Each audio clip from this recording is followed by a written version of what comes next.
Dulu, saya sempat berpikir bahwa untuk menaklukkan hati seorang wanita, saya harus menjadi pria yang sempurna tanpa celah.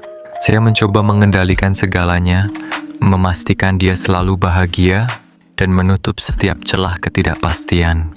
Namun, yang saya dapatkan justru kelelahan luar biasa.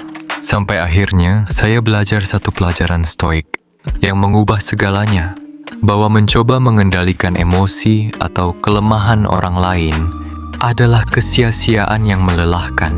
Hari ini, saya ingin membagikan pandangan berbeda, bukan untuk memanipulasi, melainkan untuk memahami sisi manusiawi yang seringkali kita salah mengerti, agar kita bisa mencintai dengan lebih tenang dan bijaksana. Tonton sampai habis, atau Anda akan kehilangan kesempatan malam ini. Mari kita bicara jujur.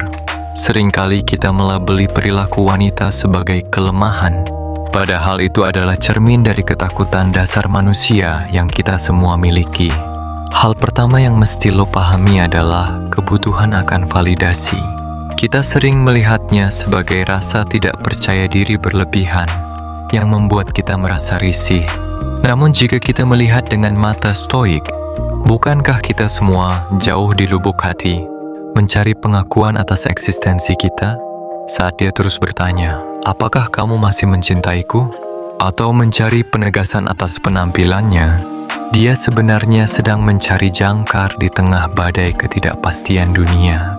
Daripada merasa terganggu, terimalah itu sebagai kebutuhan untuk merasa aman.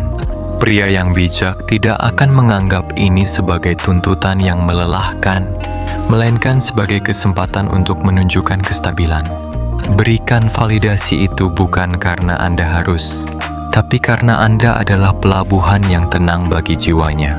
Dengan tetap tenang dan memberikan kepastian, Anda bukan hanya memuaskan kebutuhannya, tapi juga sedang melatih kedewasaan Anda sendiri. Kemudian poin kedua adalah kecenderungan untuk mengingat masa lalu.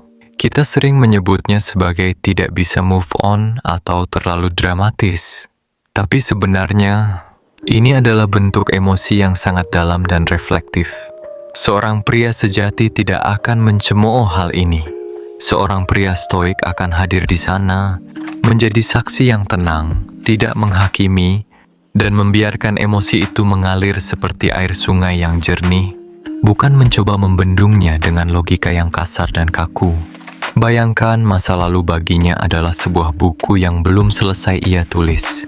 Jika Anda mencoba merampas pena dari tangannya, dia akan semakin memberontak. Sebaliknya, jadilah pendengar yang sabar, yang membiarkan dia menceritakan setiap rasa sakit dan penyesalannya. Dengan mendengarkan tanpa interupsi, Anda memberikan ruang bagi emosinya untuk mencapai titik damai. Inilah kekuatan sejati. Tetap teguh dan hadir di sisinya saat dia sedang menelusuri kenangan, karena Anda mengerti bahwa masa lalu adalah bagian dari siapa dia hari ini. Poin ketiga adalah keinginan untuk mengubah sesuatu. Seringkali dia mencoba mengatur kebiasaan kita, cara berpakaian kita, atau cara kita memandang hidup. Kita sering menyebutnya bawel atau mengontrol.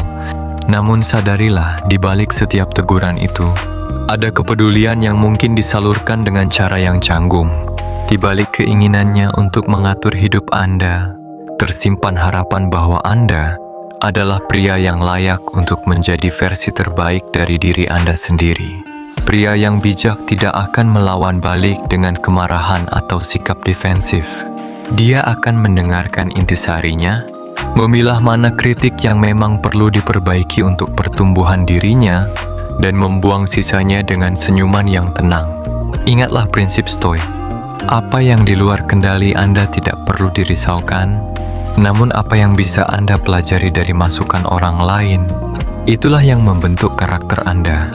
Jadi, jangan melihatnya sebagai upaya mengontrol, tapi lihatlah sebagai undangan untuk tumbuh bersama dalam cinta yang dewasa.